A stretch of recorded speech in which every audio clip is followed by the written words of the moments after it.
All right, well, I'll do a quick intro here. Dave's been educating, training the motorcycle community for more than 25 years. He helped me out at VIR last year, April, I think it was. Got a new set of cartridges and with some tweaks and back and forth on the track and make a tweak here, make a tweak there, and discuss how it felt. It made a huge difference. It was night and day after with the new equipment and the adjustment. So from personal experience, I will say Dave really knows his stuff. He's a rider like us on the street and track, raced for a number of years, got a number of AFM road racing titles to his name. But you guys didn't hear it. Come here to listen to me ramble on. So I'll turn it over to Dave now. But before I do, a couple of admin things. Make sure you mute your microphones when you're not speaking, and we'll go through the questions in the order that I got them. I sent the list out to everybody here, and I've got it up on my other screen, so I'll read through them if somebody's not available. And then if we've got time at the end before the hour is up, we'll do an open town hall type of Q&A session. So Dave, I'll turn it over to you, and you can give a little intro yourself, and then we'll kick it off with the questions. All right, thanks very much, Jack. Good evening, everybody. Thanks for tuning in for this. I do this for riding groups all over the world, actually. They all get together. They're either in one location and use a smart TV, or they organize a Zoom meeting and have people organize that way. So we can cover topics that are either individually based for a specific reason. Most of the time it's tires and suspension. Other times it's people really struggling with motorcycles, especially with fatigue and ergonomics. So the one thing I usually start off with, especially if there's a bunch of people that haven't worked with me before, is would you ever rent a car and never move the seat and steering wheel? So while that question lays on you and percolates down through the hair product down to your furrowed brow, the part there is, my question is, what have you done for your motorcycle to make it fit you? When I was an AMA crew chief, I had 7 sets of handlebars, I had 9 sets of rear sets, and I spent 2 days getting the rider comfortable statically if necessary. Because if you ask a professional to do a job and you don't give them the tools to do it, they can't perform. Whether you're an amateur going to track days, whether you're an aspiring club racer, or whether you're trying to win championships at the club level to promote yourself up to Motor America, if you don't go through those basic steps, everything you do with the motorcycle is a fight. We've got some great questions, looking forward to answering them. And there's a good mix of topics here. All in regards to specific questions. We'll do a bit of screen sharing because I've got specific tire pictures up for one question in regards to tire wear, but I'm sure we'll need some others. So at that point, thank you for the opportunity, Jack. Thanks for organizing this and making it happen. And post-event, I'd really appreciate everybody sending some kind of information on how this went, what was good, what you'd like to see differently for the next time around. Usually when we kick one of these off, within 3 or 4 months, there's another one, which generally turns out to be March in the Northern Hemisphere, while people are starting to get their bikes ready and do prep and want to do things like that. So very open to another session, whether that's like this or with the club itself, but that's TBD, and that will depend on your feedback. So if you want to go with the first question, let's have it. All right. The first question actually came from Marcel, and he said he had a work conflict or some sort of conflict and wasn't able to attend. So his question is, what key indicators should you look for in the handling of your street or track bike, and how should you interpret them in order to make suspension adjustments? And the follow-on was, is it safe or helpful to experiment with extreme suspension settings, not in traffic or a race, to help you better understand the effect and feel of each adjustment? All right. So let's break that down into easy digestible pieces. First off, which everybody forgets, is suspension oil. It doesn't get fixed unless it leaks. And usually sometimes that's only one fork seal that leaks. So you get brand new oil in one leg and old shitty crappy oil in the other leg. And now you wonder why you're fighting the bike. So the segue piece of that is, one, I think a few people here are old enough to know what a lava lamp is.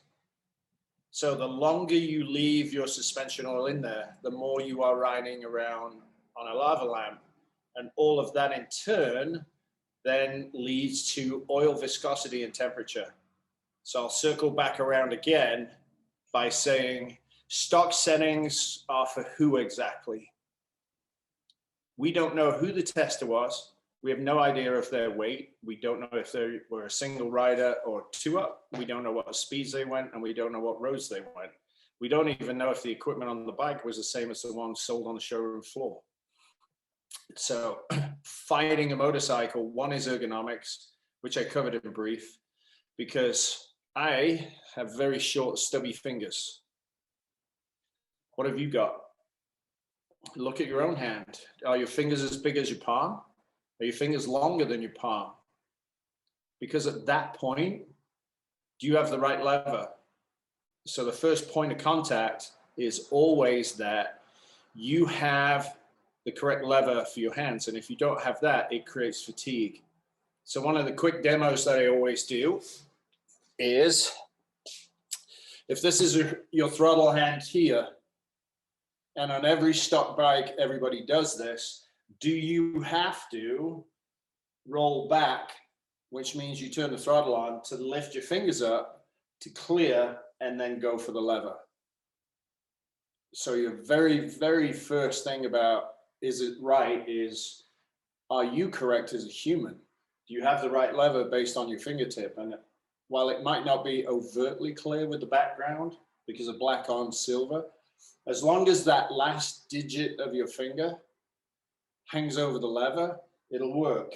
So when we ride, the goal is that, a straight line all the way down. And if you have that straight line, then it makes it a lot easier. The other piece of the puzzle then, aside from the lava lamp, is tires. Tires have many different circumferences and many different carcasses, and I have a plethora of videos on that topic. 3642 has been a go-to pressure for a very long time, but that doesn't relate to a rider that's 110 pounds or a rider that's 300 pounds. Has no reference, no bearing.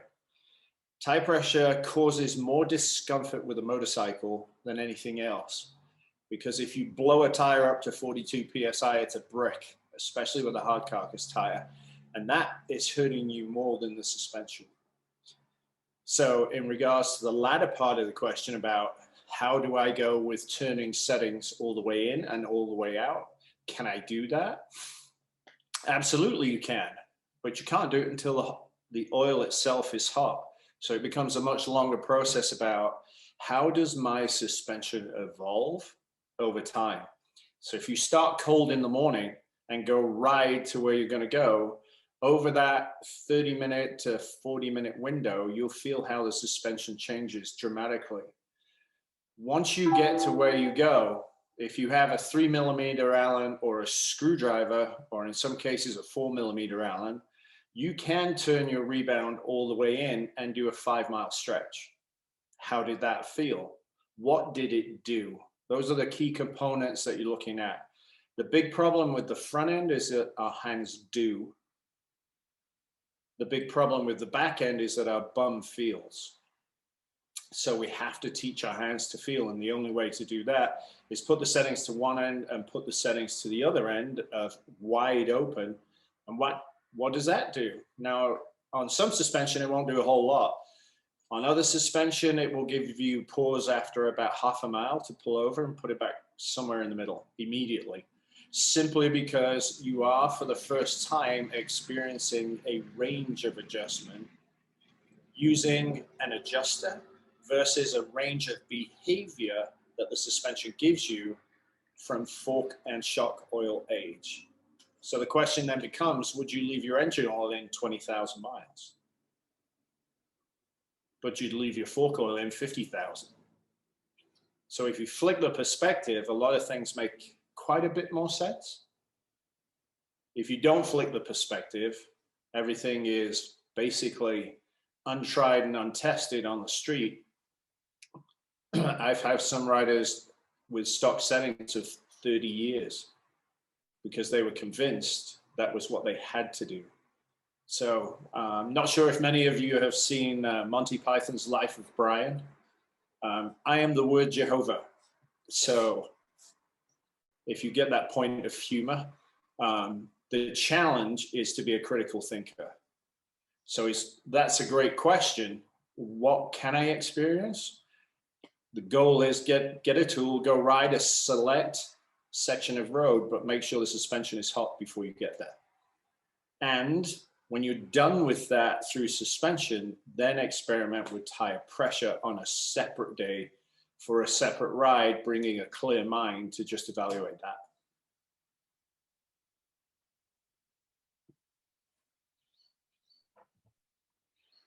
Should we move on to the next question? All right. Or has anybody got feedback on that? No, that was a very thorough answer, I think. Covered all the points there. Did anybody have any questions? Well, I guess, Dave, I should ask you, do you want to do questions as we go along like that? Well, if the person who's asking the question is present, I'd like to put a couple minutes to give them an opportunity while that question is fresh, as is the answer, to have them pop something else out. 1 or 2 questions will be maximum, just to make sure I can close the loop and know that they're happy with the answer. Okay, sounds good. Paul Connor was the next asker, but I don't think he's on. Are you on, Paul? Nope. His question was, for those of us with bikes with electronically controlled suspension, do the same rules apply, or are there different tips for setting up? Okay. If you hate tools, electronic suspension is a godsend because you just use a finger or a thumb, which when you look at society in general now, the pen as a tool is basically extinct, apart from as old schoolers that know how to write cursive. Other than that, it doesn't serve much function. So, same with capitalization on a keyboard. That's gone by the way of the dinosaur too, which makes emails hard to read sometimes. Electronic suspension gives you the opportunity to actually try and do something and see if it makes a difference. And it's really great for those who hate tools because it allows you the opportunity to push a button and go, oh, what did that do? Well, let me press the mode button and change from comfort to normal. What did this do with my BMW? Or I can go from dynamic to fixed, and what did that do? It really takes away, in a really positive way, a fear of tools and using tools. So I'm all for that to an extent. But the other part of that is people assume because it's electronic suspension, you don't have to set spring tension for your weight. You don't have to set sag. You don't have to see if you need heavier springs. You still go through all the fundamental processes you need to, whether you're a solo rider, 2-up luggage, you commute versus you're aggressive on the weekends, or you go to track. All require different settings. The fact that you have a button does not give you the right to be one, I won't say arrogant, but have a false sense of confidence. Or 2, just think that this electronics is the savior, just the same as a bread slicer was way back in the day. So do you go through the same process? Yeah, you do. But there's a caveat here. That electronic suspension is programmed by an ECU, which was programmed by an engineer. Did that engineer ride? That algorithm is based on brand new fork oil and shock oil. When does that algorithm fail? Because the viscosity of the oil, its range from cold to hot exceeds those parameters. The other downside is electronic suspension has, on average, very, very thin oil. because the stepper motor has to work quick, and it's doing 120 to 140 decisions a second. So you can't have thick oil with electronic suspension, which means that that oil wears out how much faster? Which means how much more do you pay in servicing? And nobody looks at it that way. The cost of ownership of electronic suspension and servicing. I know there's a question on servicing later, so I'm going to save the numbers and the answer. But it's dramatically increased. And as an example, BMW's DDC, well, that's in a sealed cartridge. Ducati's is a stepper motor for the electronic suspension, as is most Öhlins in regards to forks and shocks. So there are different mechanisms, but they all do not share the same programmer or programming. And then there's the other side of the fence where Öhlins came out with the mechatronics shock, which you plug in and then you get what you're given. So if you wanted sushi and you get a vindaloo curry, shut up. Here you go. And we'll take your money. Thank you very much.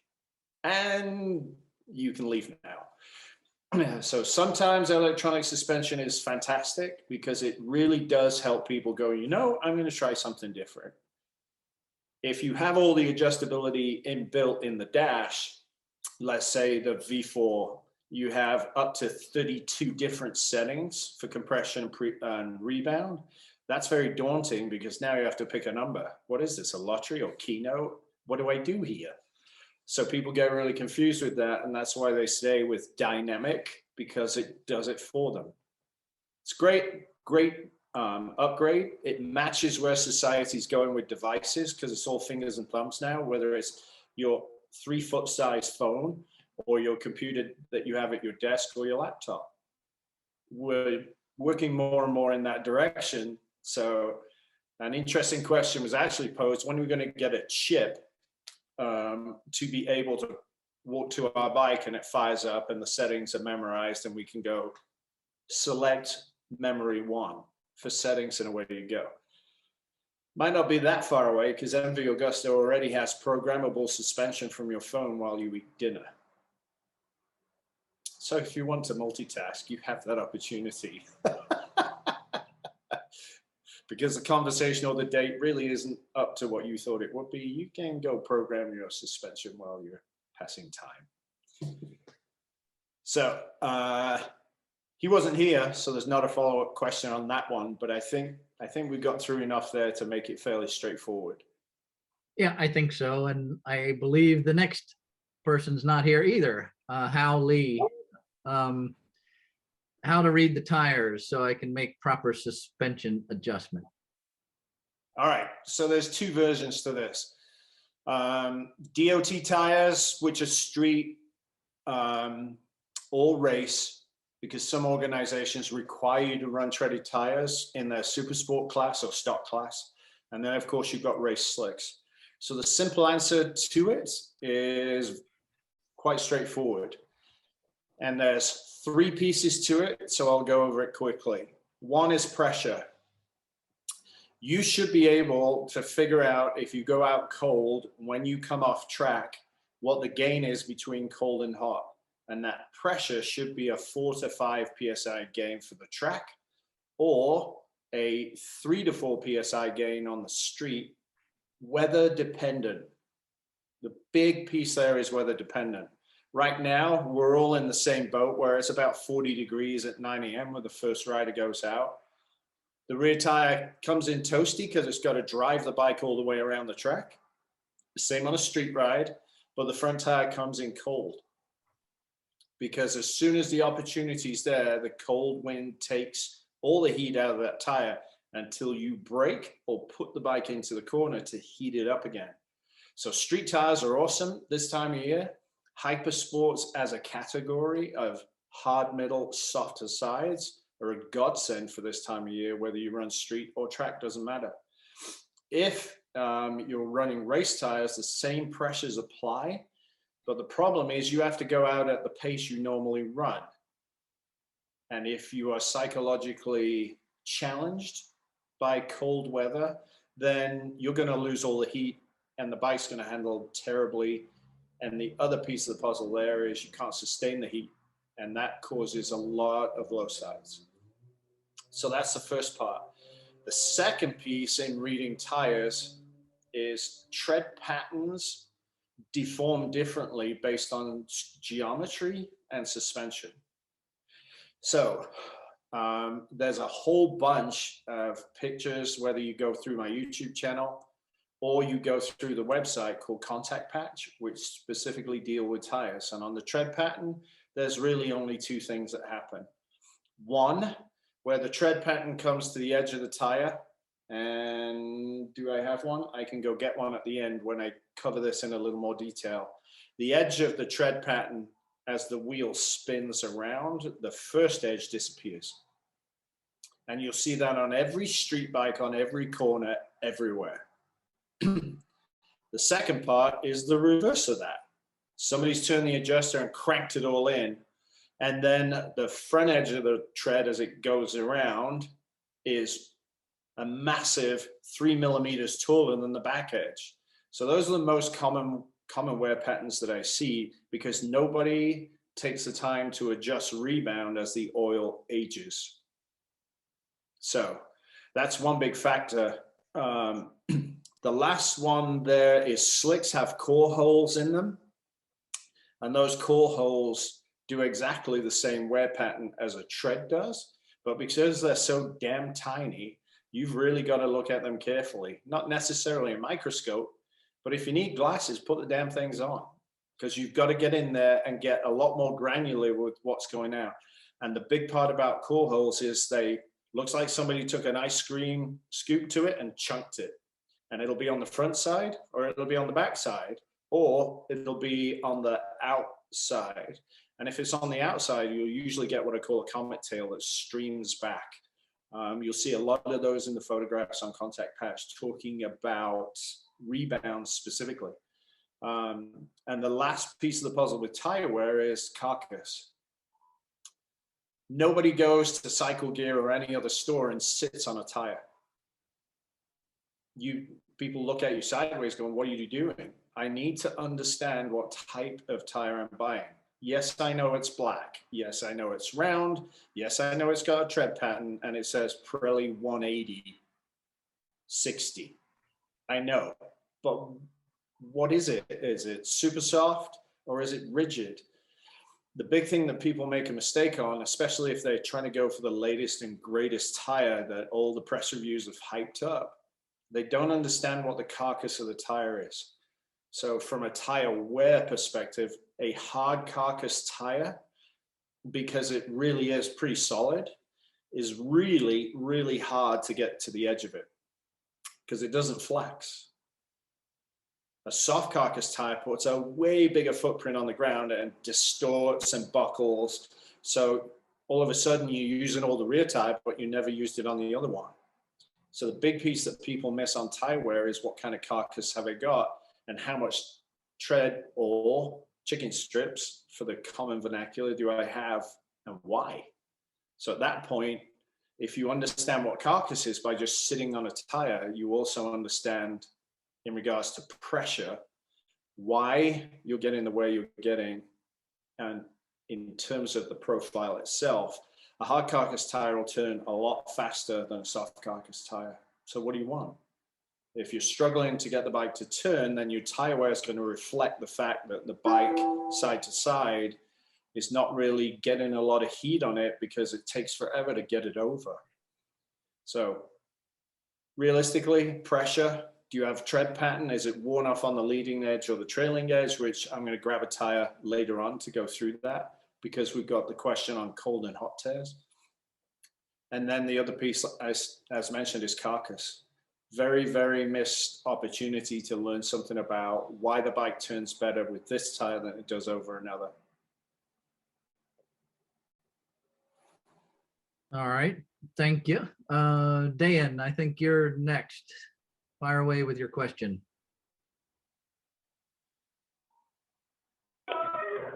Oh, thank you, Jack. Hey, it's very loud in here. Would you mind reading it for me, please? No problem. riding with custom dynamic settings gives me a good feel on all corners at the track. If I switch to the custom fixed suspension settings, I have a great feel in most corners, but a few corners always feel really bad. Why is that, and how do you fix it and have a great fixed suspension setting for the whole track? Got it. Okay. Dejan, is that for fast corners or slow corners where it's a problem? Slow corners, I have, I actually, just to give you props, I watched a bunch of your YouTube videos, and I watched one of the videos where you were presenting on a Ducati electronic suspension, and I took that as a base and then adjusted for my style of riding. So I have both fixed and dynamic for VIR. When I put fixed, I mean, it's amazing, but slow corners, I mean, the bike just goes under me and it takes all my confidence away. So I keep riding in dynamic because it's kind of bulletproof. Okay, thank you for the clarification. All right, why is dynamic so much easier? Pretty straightforward. The ECU is doing all the work for you. It's monitoring travel. It's understanding what the bike is looking for. It's getting a bunch of factors from a five-axis gyro and pulling all that data together, irrespective of speed, and making the right choices, as we mentioned, well over 100 times a second. So people prefer to say that's more dynamic, is actually more active because it's doing something. It's a difference in words, but for some people who are language experts, they choose one particularly. So with active or dynamic, what you're getting there is what you programmed into the ECU, which is +5, 0 to -5. Based on that, then it will do a great job over every situation to give you the best possible result that you can get.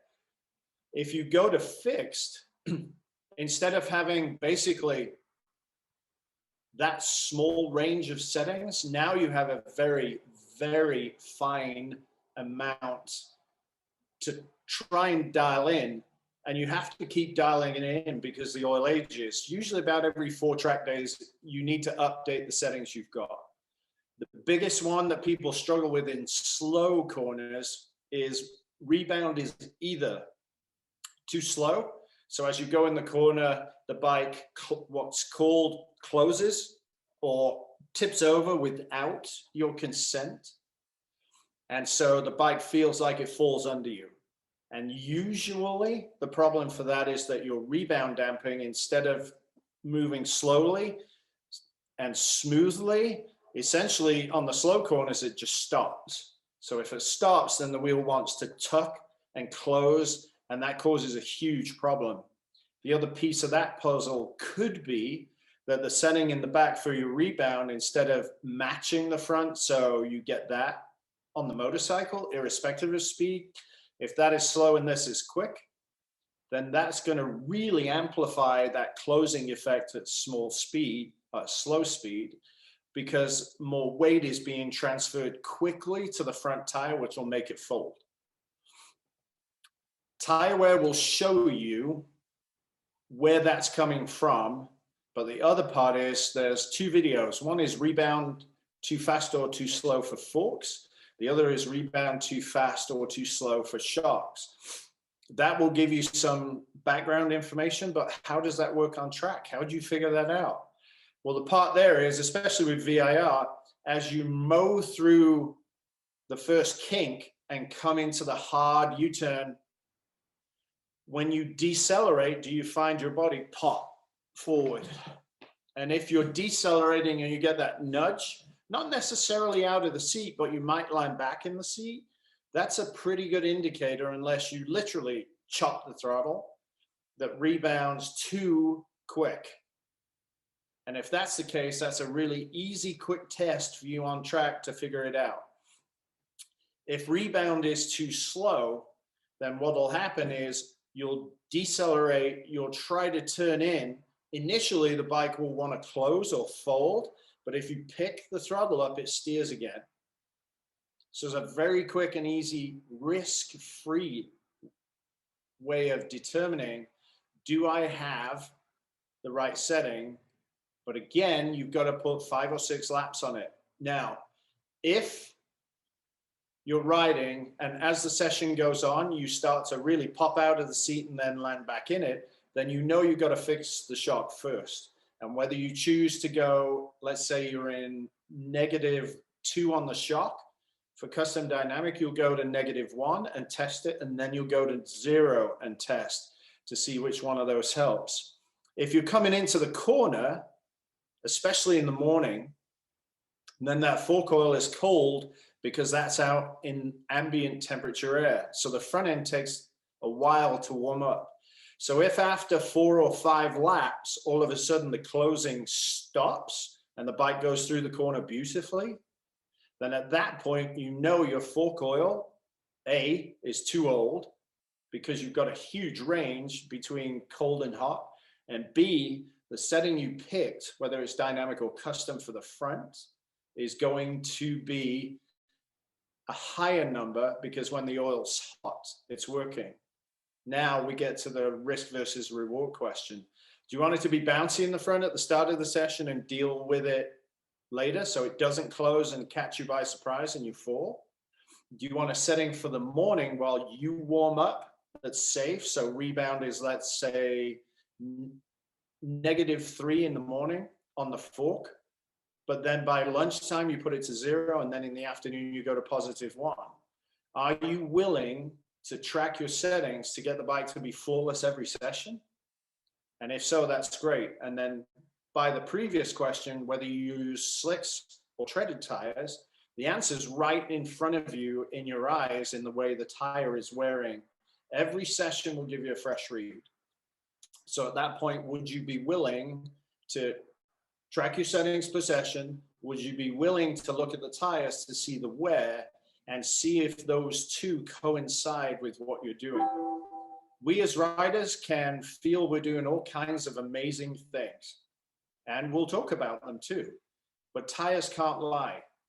So if you're upset about being called out on something, then don't have somebody read your tires.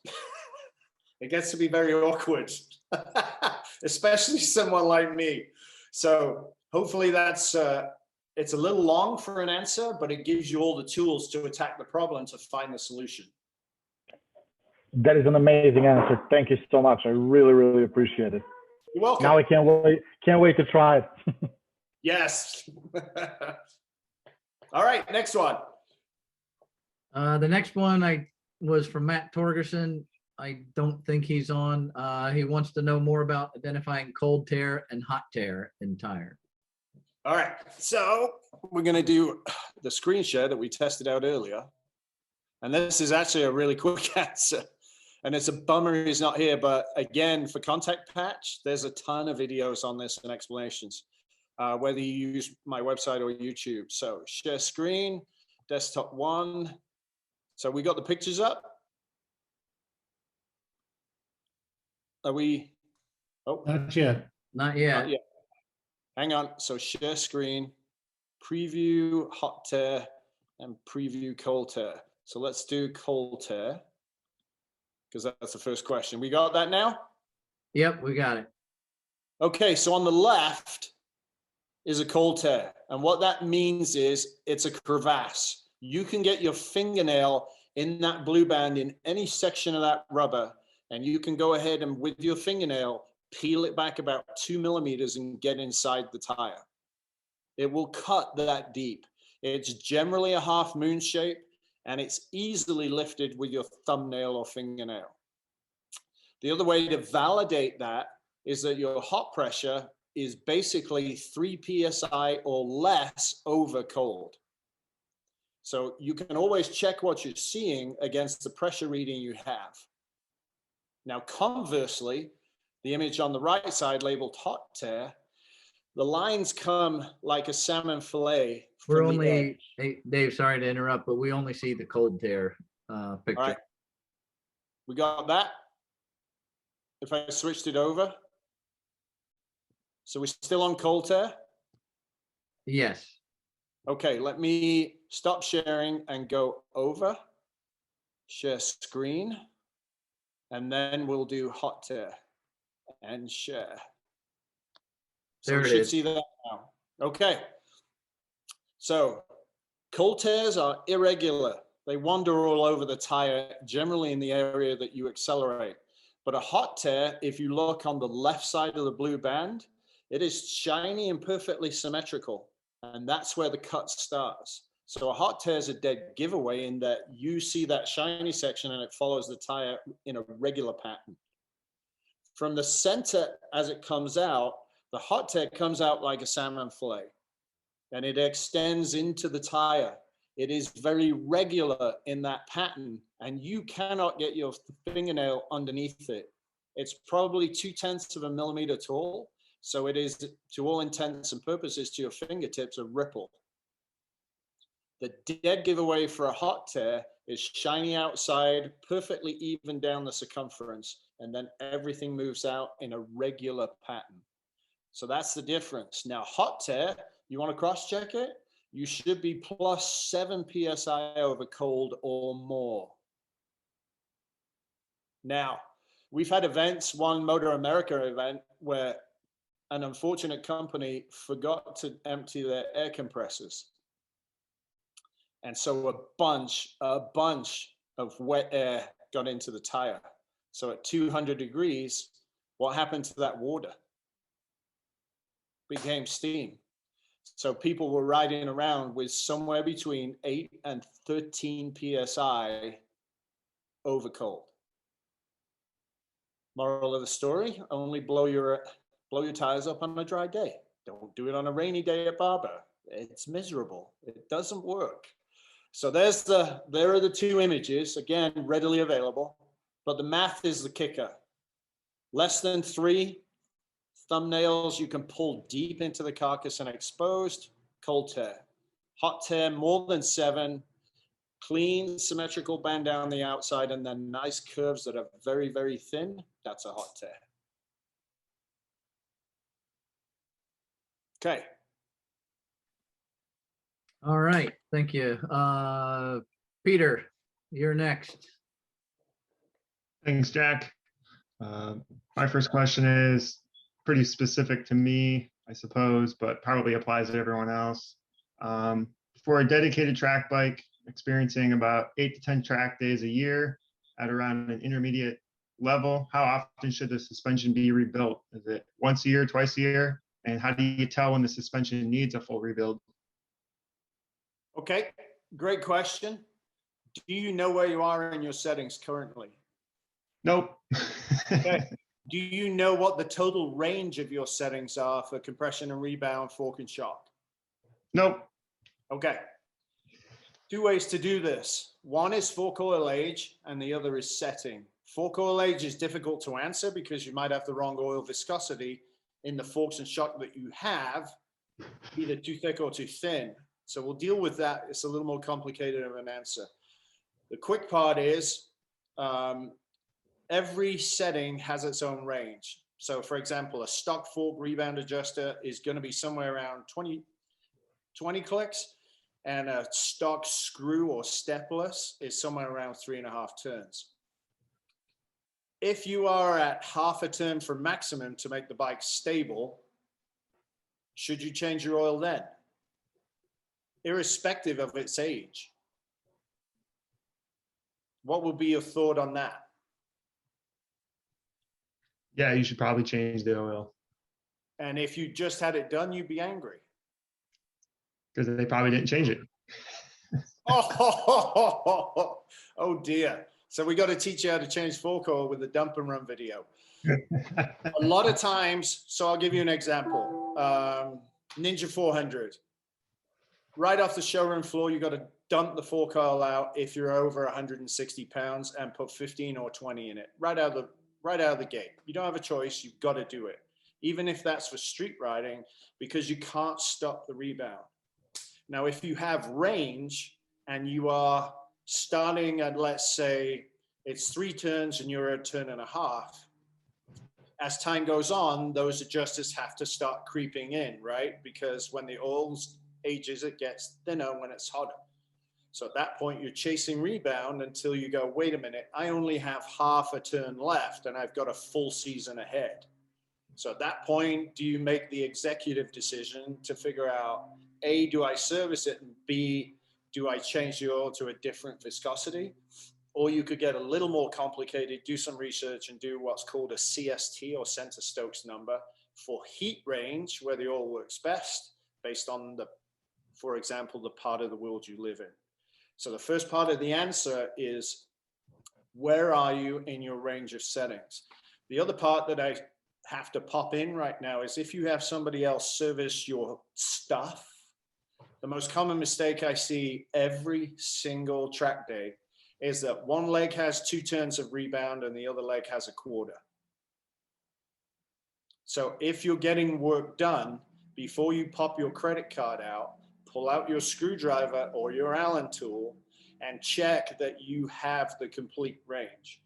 Because if that's wrong, you got to go back and the bike won't work. So that's just an aside. The other piece on that, we're talking about fork age in terms of oil and shock. Rule of thumb, every 12 track days, if you are trying to stay at the top of A group and progress. If you are the intermediate group, once a year. If you're doing 15 track days or more. If you go to the track twice a year and run 6,000 street miles, 6,000 to 8,000 miles will be your limit for your street bike. If you have a race bike and you are trying to get a title, then my service on my race bike, because I don't race for Christmas cards and likes, is every 4 hours. Because fork oil is $17 a bottle. And I don't care about $17.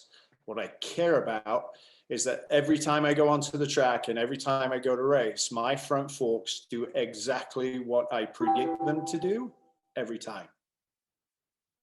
Fork oil ages 2 to 1 over your shock oil. And depending what type of shock you've got, if you've got the old school big thick cylinder with a 46 mil piston or something there or thereabouts, you can easily go annually with that. If you have a TTX or something of that design, and KTEX is very close to that, the owner of KTEX, Chris, designed the TTX, your service limit is 30 hours. But what it doesn't say on those 30 hours is 30 hours of what? Is it 30 hours of top flight racing at a national? Is it 60 hours as a club racer? Is it 100 hours as a track rider?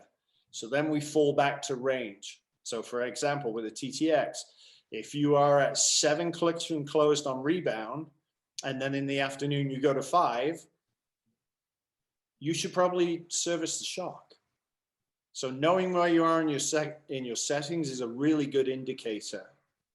Tracking the amount of time with oil is what every race team does at the national level.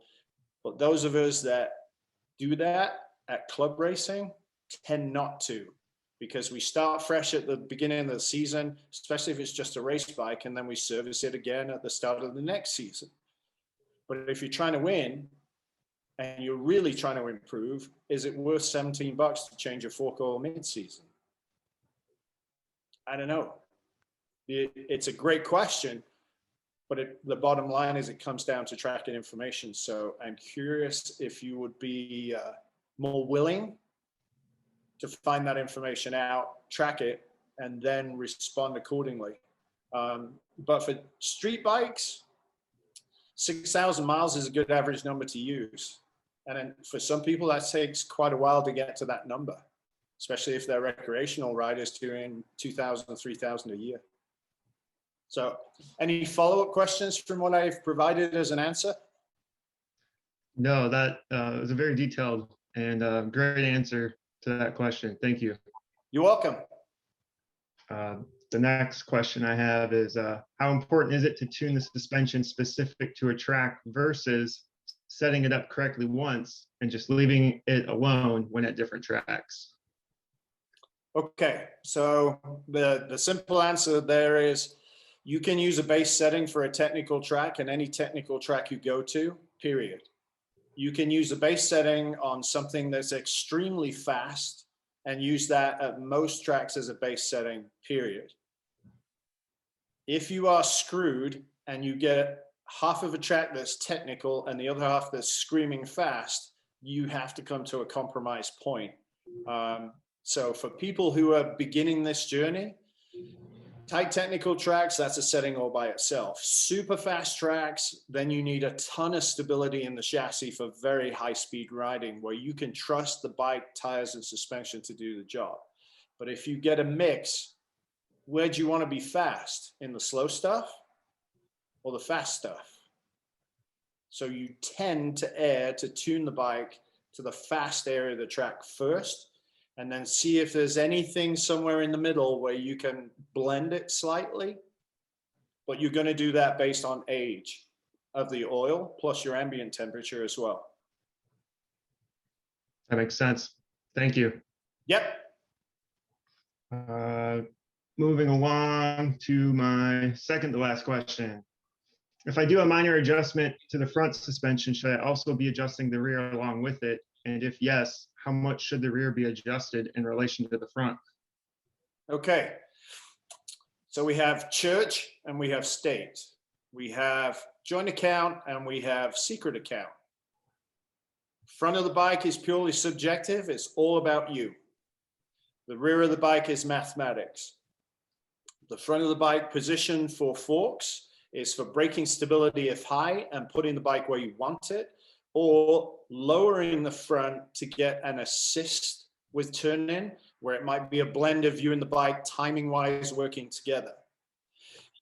I have yet to adjust any motorcycle by doing something at the front and automatically having to go to the rear. And I've done this for almost 30 years. So just remember, what do you want out of the front end? Do you want braking stability? Do you want to put the bike where you want it? Then set your front end accordingly based on that specific track.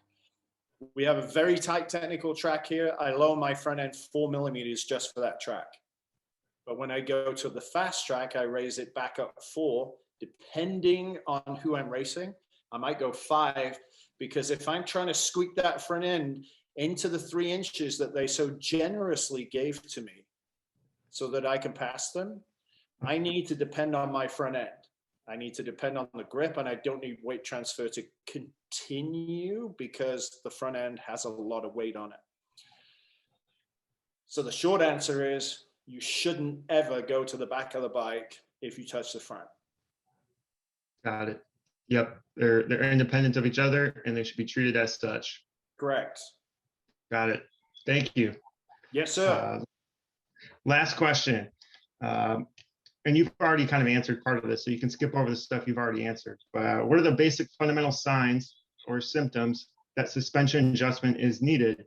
For example, stuff like the zip tie on the fork, and what should I be feeling for while riding on the track? And you've already went over tire wear, so you don't have to, discuss that. But maybe some other stuff like what should I be feeling for, like with what you said in on deceleration, if you feel a bump forward, stuff like that. Sometimes I'm just not sure what I should be feeling for when something does need adjustment.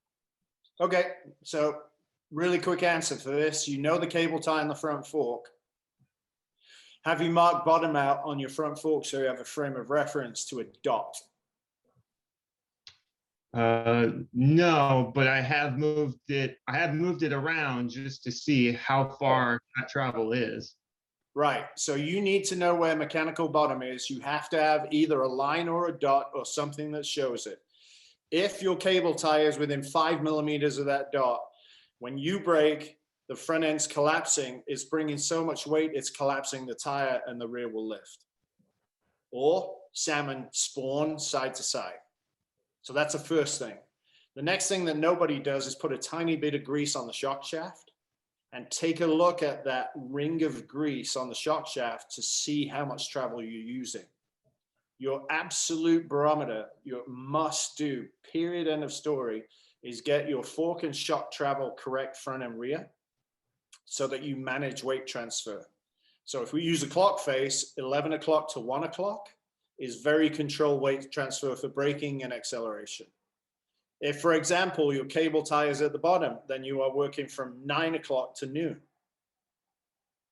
and everything dives forward. It doesn't matter what you do, how much preload you add, how much compression you add, the bike is diving, or the bars are moving side to side, or the front end's doing this from the tire squishing and releasing. So that's the first part. The other piece then on the back is, if you're bottomed out, you're going to run wide. If you are only using half to 2/3 of the travel on the shock shaft, then the rear axle becomes the fulcrum because you're not compressing the shock. And then the front lifts and gives you a heart attack mid-corner. So if you want to start understanding what to look for and what to use, those are the two things. Again, using your eyes critically to gather data to say, am I 11 to 1? Am I 9 to noon? Am I noon to 3? Because if you can't get that balance in the chassis right, everything you're doing is an adaptation to what the bike is forcing you to do. The big part on the front, because not all of us use the rear brake to its maximum efficiency, is that you want to be from that marked bottom out spot for the track 10 to 15 millimeters up at all times, because as with track days, everything's random. You may end up running into a situation where you need that second touch on the lever, especially when you're trail braking. So you need something left, so you don't skittle yourself and the rider who rudely came across your line. So those are the things I'd suggest that you start with, because now you know what's happening with your motorcycle, especially going into the corner and coming out. Fantastic education from the expert himself. Thank you very much. You're welcome. On to the next person, Jack. All right, thanks, Peter. Joe DeChristopher, are you there? I am. Thank you. Can you hear me okay? Yes, sir. Fire away, Joe. Okay. Sadly, I would say that this is a little bit above my pay band on some of this conversation, but long story short, I'm about 220 pounds. I do ride my Hyper motard, take it to the track every so often. And, I watched a couple videos. I get, I'm not reading my question directly, but here's my point. I'm pretty heavy, and I think I'm at the limits of the suspension on this bike. And I was just kind of curious, other than, reading my question straight up, I guess, are you in the area, sir, Dave? I'm in your house at the end of a video phone call. I am in your garage as and when you need it, but I'm not in your area. Technology lets me help people all over the world every day. So to that extent, I can be. I can guide you, I can talk to you. And your question in regards to your weight and the bike, have you put a cable tie on the front fork, and are you looking how much travel you use? Because you might be extremely surprised that your projection based on your weight and how you think is not an actual reality from when you ride the bike. Okay. Because I remember, so to get some guidance, because I don't want to waste folks' time here, but the range for the initial setup with the bike, when you're off the bike, pull up the limits of the suspension, let it hang on its own weight, and then we sit on it and take some measurements. I forgot what that's all called. I can't remember unless I watch it. But I guess the point is that's guidance that you provide on your webpage? Yep. To so set that up? You want to watch a video on setting sag. Setting sag, got it.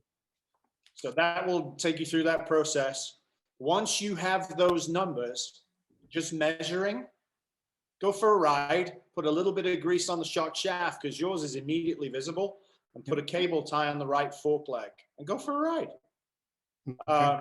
About halfway through that ride, if you've got a usual 1 hour to 90-minute run, take a picture of the shock travel and take a picture of the fork travel. Push the cable tie back up to the top, and then go finish your ride and don't think about it. And just ride and have fun and enjoy yourself. And when you get home, take another picture of both. When you have that done, send me an email with those pictures, and we will talk through in very simple terms about how much travel you used and what your settings are and why that travel is where it is and how we can fix it. I got you. Very good. And then The other part of this is because I do tinker a lot with motorcycles, but yet I tinker because I have the means of looking it up online, et cetera. And so I've been listening to your comments on fork oil, and it's, initially I was going to ask you, when would you recommend? And I just heard you say it. I do about 10 to 12,000 per year or more. So it sounds like I'm not changing my fork oil. uh, and then the viscosity of the fork oil, just follow like the Ducati handbook, or would you recommend? I know this is a sideline question. I apologize. It's not on my thing here, but So depending on the bike, right? Depending on the year and the oil that they spec, I could guide you to say this oil is fine or this one will be better. The big one for you, as you say you're a heavier rider, is to absolutely under no circumstances use recommended pressures. okay. So I would like you to test 44 rear, 42 front. Then I'd like you to test 40 rear and 38 front on a separate ride, a separate day, but the same ride. Mm-hmm. And see, with not touching suspension at all, what pressure was best for you. Okay. And it just starts you on that process of how to think, the pathway of thinking, doing something that isn't overly complicated, doesn't involve fluid dynamics and tools and range and all the other stuff, but it gets you started on the journey at purely an entry level so that the pay grade conversation doesn't happen. We all start somewhere. I started with what's the difference between a spoon and a screwdriver? Got me a thick ear off my dad, but I learned. So we all have to start somewhere. And in this case for you, the best thing to do is measure sag, see what you got, see what travel you're using, do the tire pressure testing, and then we can go from there. I get it. Yeah. I appreciate it. You're very welcome, Joe. You kind of hit all my questions, but I appreciate listening. It's very educational. Thank you. Thanks for being here. I think the Brent Seckel was the last question that we had. He's the one who said he was stuck at work. So I don't think Okay. he joined. I'll read his. And then if there's time, I did get one just before this session started via email, but We're good. We can do that. all right. So Brent's question was, after sag has been properly set, how do you tune for geometry feel? He has a Panigale R and says it has very heavy steering feel, seems to resist being leaned. It literally wants to stand up on its own. This is at the stock fork and rear height. Just curious about the methodology in lowering the front or raising the rear to achieve a neutral lean state. Okay. So from listening to that question, I guarantee you he's got fork rebound too fast. So the bike wants to stand up and he's fighting it all the time because the bike isn't doing this. So the first part of his question is going to be, for me, would be where are your settings? How old is your oil? He's not here. In regards to geometry, until the bike is flat and works evenly front and rear, and the return rate is set correctly for rebound with hot oil, feel for geometry is all about control. Are you completely OCD and every last thing has to be something that you dictate and control, then your front end's going to start coming up. So that you absolutely control the roll radius, the type of roll, how much the forks compress with brake pressure, so that you can get the bike to turn as and when you want it. So if you're at a very fast track, then a higher front end makes a lot more sense. If you're at a very slow technical track, dropping the front a maximum of 4 millimeters. Generally, I'll go in 2 millimeter amounts for most sport bikes. Will give you the impression that one, the bike turns with less pressure, where you have to physically counter steer the bike. It's not enough that you bring your head forward to initiate. And the second part of that is, in real terms, your brake pressure and duration, you can't do it as well because the front end's going too quick, the weight's moving too far forward, and you use less brakes because your braking ability is impaired because the front end's diving into the corner. So that's the generic feel on that one, but you can't do a geometry test unless the chassis is perfectly still. The second part of that is, which everybody gets wrong, is you start with that much tire. By the time you take that set off, you're down to this much tire. So the geometry of the bike physically is lower because you've worn the tire away because you've made the circumference smaller. If you are changing, even within models of a brand, nobody shoves their hand between the top of the tire and the fender. And the same with the rear wheel to see what the difference is in gap and then put the new tire on. So for example, if you didn't realize Pirelli took off your 120/70 front and gave you the 125 new tire, now all of a sudden your front end did that. And you are not consciously aware of it at all because you didn't get your hands dirty. Or if you're very numbers driven and OCD, get your vernier calipers out and to 0.2 of a millimeter, figure out where the change is so that you know what happened to your geometry to then fix your geometry by repositioning fork. So 2 pieces to that answer. 1, run the position up for control and bring it down, or start lowering it until you find that nice sweet spot where it initiates, but you can control it. Or 2, with tires, be very, very careful to measure the gap between the center of the tire and the fender, front and rear, because you can end up with a bike suddenly out of nowhere that's turning for you and you have no idea why. And oftentimes, especially if you're trying to get the most out of a front tire, you're wearing so much away on the front tire that it's ever so slowly dropping. And our best and worst quality as a human is adaptation. So you just adapt to this situation. But if you were to run brake pressure sensor, you would find that as the tire wore out, your braking efficiency decreased. It was a really cool study I did to prove that that was truthful. But on a worn out set of tires, the bike turns faster, especially if you let it groove on the sides. And we've all seen tires that are out of round, rears in particular. And the front's no exception to that. I don't know why people don't check the front. As soon as the front goes out of round, the turn-in is defined by the tire. Okay. All right, thank you. Email question? Yeah, you sure we got time for the surprise question? Sure. There's a bonus question every time. All right. This one's from Nathaniel. The guy who, let's see, he bought a new bike, and the guy he bought it from was using a 265 Pirelli SC1. He raised the front triple tree to the max on the forks he could for supposed handling with the 65. And Nathaniel's switching the bike back to 255. The tires are cheaper and they don't make the 60/65. So what geometry changes does he need to do now with a different tire profile? All right. So the first thing is he could have also shortened the shock.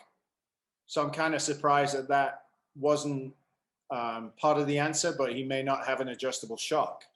There may not be shims between the shock and the frame. So you can adjust the back just as much as you could adjust the front in some cases. Yeah, it was a used bike, so I'm not quite sure if he knows the pedigree of what the previous guy did, you know? Right. So at that point, spoon that tire on, put the 260 on, and go for a ride. If he has a hernia with 3 veins sticking out of his neck with the forks in the current position, then the bike won't turn. So just as per video, you can lower the front end, even depending on the bike, because they have machine grooves in it, which are generally about 4 millimeters. So you can pull over, loosen the forks, reposition them, tighten everything back up, and get back on the road and try that. So that's the first part. Does your bike turn or does it not turn? Because you put another tire on and you are not measuring circumference and you're not getting your hand dirty or you're not measuring the gap, go ride it. Because if you're not doing the research, you need to see what you have now rather than project, oh, I need this. No, go ride. So if it won't turn, great. The other part is it might turn really well. The bigger the tire is, and what most people forget is that 10 o'clock to 2 o'clock area of the tire, the bigger the tire is, the flatter that is, and the harder it is to initiate the turn. So he may find with the smaller tire that actually it rolls and steers way, way better than the 65. So the part there is be the 7-year-old. Has this battery got anything in it? Let's see. So at that point, go ride. And is it awesome? Well, yeah, it is.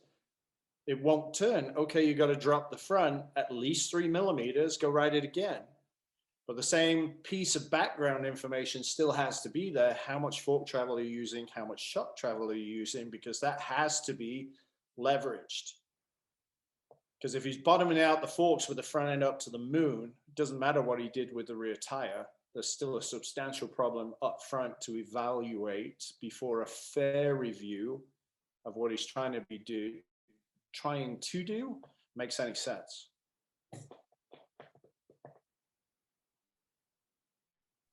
Okay, well, we got through all of the questions and went a little bit over, so I appreciate fine.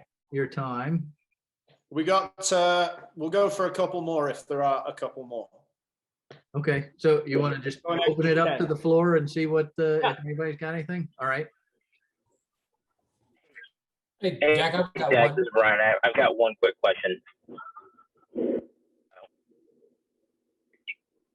You want me to go ahead?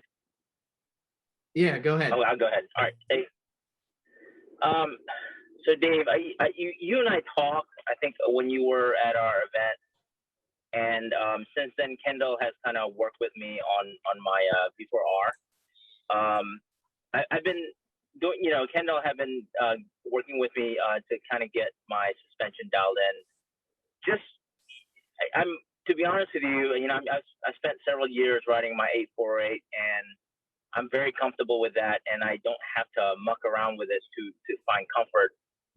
Is that V4R, in your opinion, from the much faster guys out there racing it, is that a difficult bike to set up? I mean, is there at this point in time in development, is there a kind of like a go-to setup for that particular bike?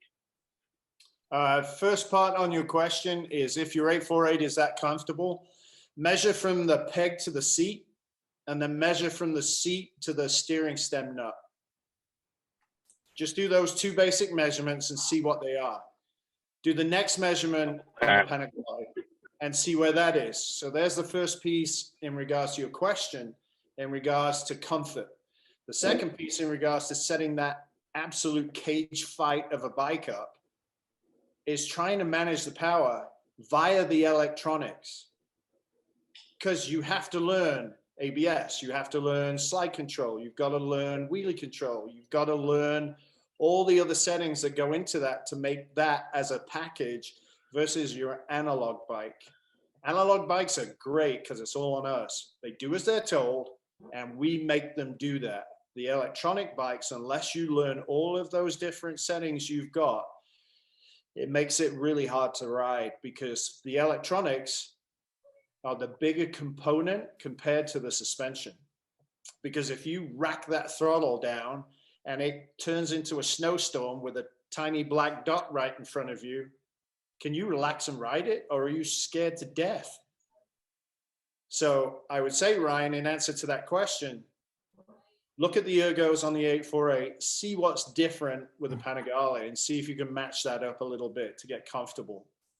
Second, can you take the time to learn and find your electronic settings that's all in there in the dash? And once you get each segment where you want it to be, then give yourself a half a day in the afternoon when everything's warmer to creep up and find where the problem is. And it's going to be going in the middle, or leaving. And when you identify which one of those three is the issue, then it's really easy to get to work and fix the problem, either electronically or via suspension. That would be my answer. Thank you.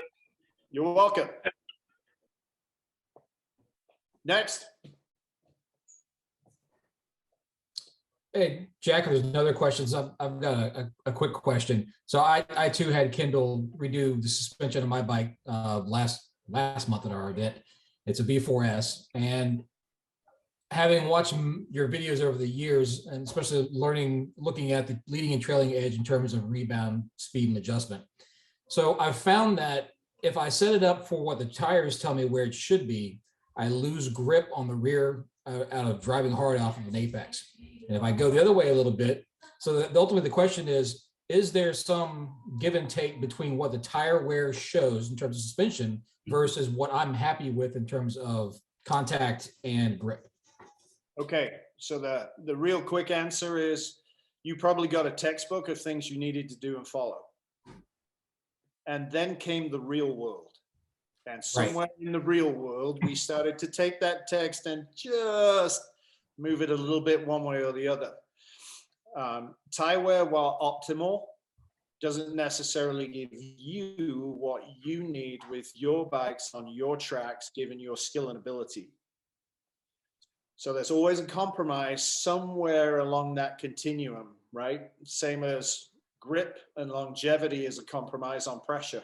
Right. So I would say, based on your question, if you find a setting that gives you way more fun, much better grip, and lets you go from a corner with a giggle and a smile, and the tire wear is not quite pristine, there's a compromise. Life is full of it. And in this case with tire wear, I will always tune the bike to the rider. I'll look at the tire wear for clues, but if the rider comes over and pokes me in the chest and says, "You touch that and I will beat you," and the tire doesn't look good, I'm happy because the rider's just stoked and fizzing. So thank you for your diligence, using the videos, using the content, trying to figure out where versus real world, and actually finding yourself now getting into a situation where it brings that next layer question of, well, what should I trust? And different tracks will give different wear patterns based on aggregate, as will different temperature between 60 degrees and 90 degrees. You're the leading factor. Your happiness is critical. And if the bike does what you want it to do, that is more important. The best part of doing that is you can either mentally photograph that picture or take a picture and deal with it. The hard part is as that tire wears down, like we talked about earlier, the tire wear will change dramatically, especially when it starts to go out around. Mm-hmm. So you have to factor in, okay, I started with this and now I'm down here. It's my last track day on this tire. I flipped it 3 times. Can I get this afternoon out of it? Don't look at tire wear, have fun, because it's already toast. So at that point, again, there's an optimal time to do it. And there's a time where it's energy not well spent. Yeah. Perfect. Hopefully that answered your question. Yes, absolutely. Thank you, sir. Anyone else? Let's do one more. Jack, what do you got? You've been very quiet. Hey, I have one if nobody else does. You guys hear me? Yeah, go ahead, Daniel. So my main focus right now is mini bike racing. And I have a couple that I'm setting up, and then somebody in the group talked me into trying to do a 749R. But my question is, how do you establish a baseline when you're doing something that doesn't have documentation? So like these mini bikes, you know, the weights are all set for kids. So I reached out to a couple of companies to try to get, you know, the correct valving and springs. Past that, is it just trial and error, kind of how you've been saying, where you set it to something and then go out and ride and see how it feels? Or is there an approach that you would recommend towards something that's more custom? So my KX65 has a ZX6 shock in the back, and it's got 0.80 springs in the front, and then I throw oil in it and call it good. The absolute speeds on go-kart tracks are 40 to maybe 50 miles an hour. Some might be exceptional and allow you to hit 60, but the speeds are so low that suspension fine tuning isn't somewhere where you need to go. You need to make sure you don't bottom out the forks, you don't bottom out in the shock. And if you have damping, specifically compression, then you fine tune that so you don't get brake dive, and you fine tune it so when you get on the gas, the shock doesn't blow through its travel and run wide. So those are the two basics, followed up by cable tie and grease on the shock shaft. The big one for the mini bikes is tire pressure and tires. Tires are pretty hard to get a hold of, and tire pressure is the most subjective part of that, because if you can't get grip on a mini bike, even at 30 miles an hour, you just keep falling over. So in answer to your question, first is pressure. Absolute, because if you can't get the pressure right, the rest of the day is toast. You're just wasting time spinning in circles and you can't get grip, and you can't really learn what that mini bike is about, which is maximum lean angle for a maximum amount of time. That's the goal, so that you stay on your knee until you get heat blisters. And doing that is all a function of grip. Secondary to that is then how much travel are you using? And then thirdly, setting your compression damping in the middle of your total range. And then, based on travel used, either back it out or turn it in. And when you back it out, you open a valve for more flow. And when you turn it in, you reduce flow, so the speed of movement decreases. It's a fun day of just getting to know your mini bike, understanding the little bit that it takes to get it set up, but don't make it very complicated like a sport bike. It really doesn't need that level of attention. It just needs you to work those three basic things, and then you'll have an absolute blast. Like you, the big thing I cannot do on those things, which I was stupid enough to do twice, is a 24-hour race. Give yourself at least a week to recover, should you choose to do that really stupid, insane thing, so you can check it off your bucket list. Funny enough, I just signed up for one. So Excellent. Get your physiotherapist booked for 2 days. The biggest thing you won't be able to do is walk down a hill. You'll just fall over. that's good to know. Thanks. You're welcome. Well, good luck with that, Daniel. Thanks for your question. Thanks. You got one, Jack? No, I don't think I do. It's been a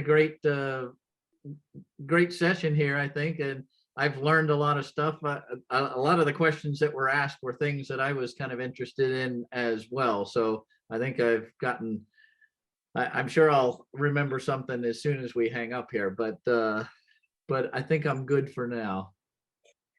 Excellent. Well, thank you very much for making the time, taking this opportunity, running with it and getting it organized. So I sincerely appreciate that.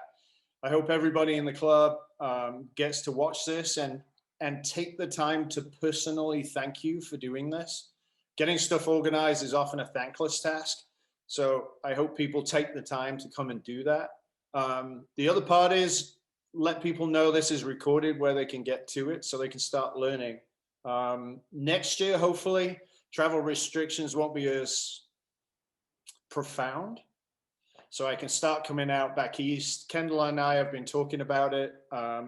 Even if that's for a sit-down meet with the club, followed by earlier in the day, a suspension tuning ride where you bring your bikes, I bring my tools, and we go ride.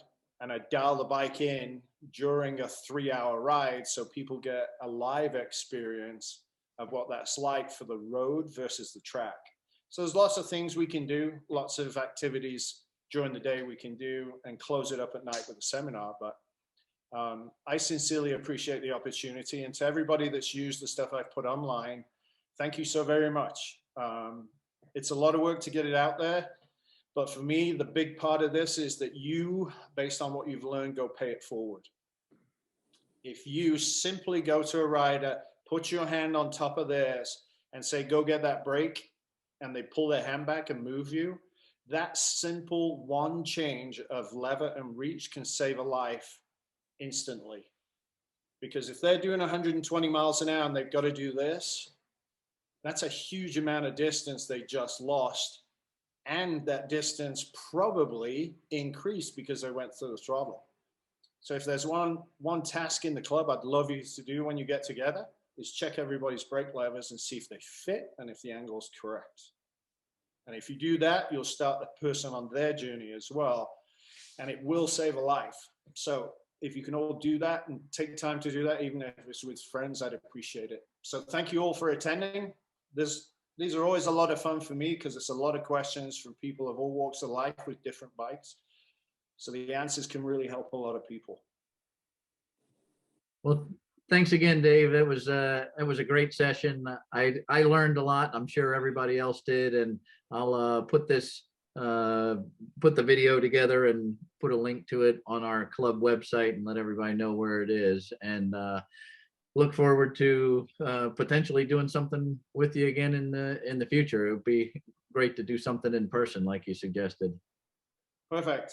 And if anybody's curious what that is a 748 frame with the 1098 motor with an 848 Evo swing arm and a handmade airbox, specifically built for next year for Armorer. And is that a water bottle I see tied to it? Of course, Yeah. you think I'm going to get my refreshment? I can't afford a suit with a water bag. We missed the hydration It's only part of this. right. Only in left-hand corners when he has his right hand available. Exactly.